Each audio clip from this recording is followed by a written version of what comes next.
Hello and welcome to episode 21 of Terrible Videos and Damn Good Barbecue. We are back at the R&D facility and today we are going to be making our wagon wheels. Now these are the wheels that we use on the pits to adjust the height of each grill top.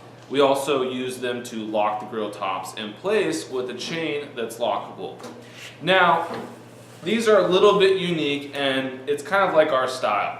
I didn't want to do a perfectly round one because everyone else does that. I had to do something slightly different that gives us kind of like our Scotty style and unique look to our pits. So I went with something that's a little bit more square that has 10 spokes.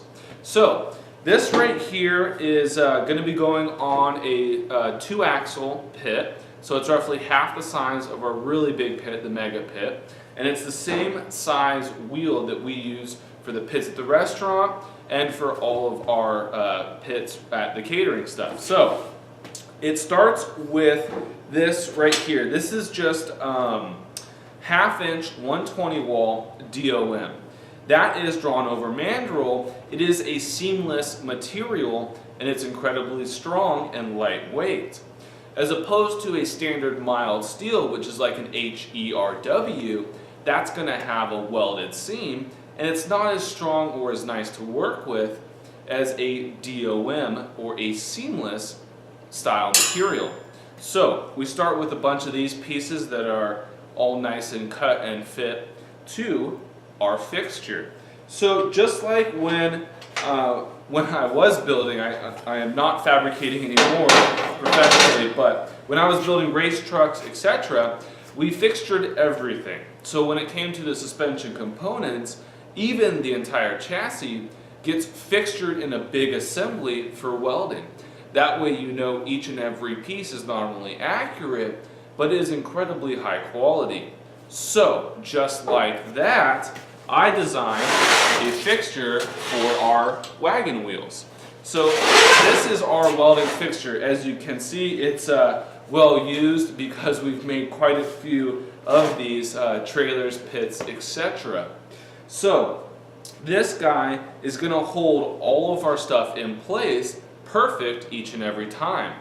That way, this wheel right here is going to be identical to the wheel I am about to weld up.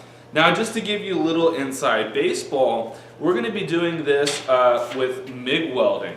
So because it's nothing that is too serious, I'm running a standard mild steel ER70S wire with a standard issue mixed gas.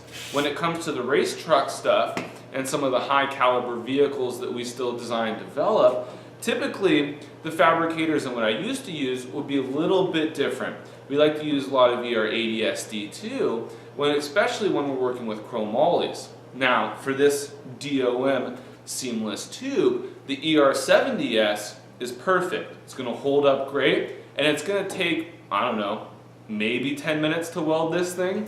So let's go ahead and burn this up, and then we'll get back to it. So we've got this welded in our fixture. I'm going to let it cool for about 10 or 15 minutes. Then we're going to go ahead and pop it out and weld the other side. We've got this guy out of our fixture. I'm going to go ahead and remove him from my welding table.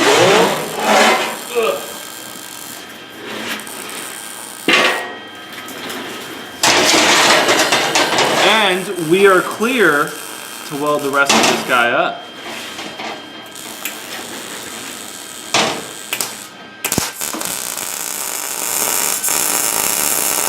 We've got this guy fully welded, and now I'm going to let him sit and cool. To be fair, years ago I did write a book about welding in the high-end off-road and motorsports industry. How or why it still sells is beyond me, but occasionally it does pop up as an Amazon bestseller, and it features a lot of information revolving around high-end welding in the motorsports industry. Now granted, that was in the late 2000s, and I really need to update that. Regardless, barbecue fab is in full shred. So this guy's gonna cool, and now I've got my two wheels that's gonna go on what is a dual axle pit for both sides of the trailer so that we can independently control each grill top.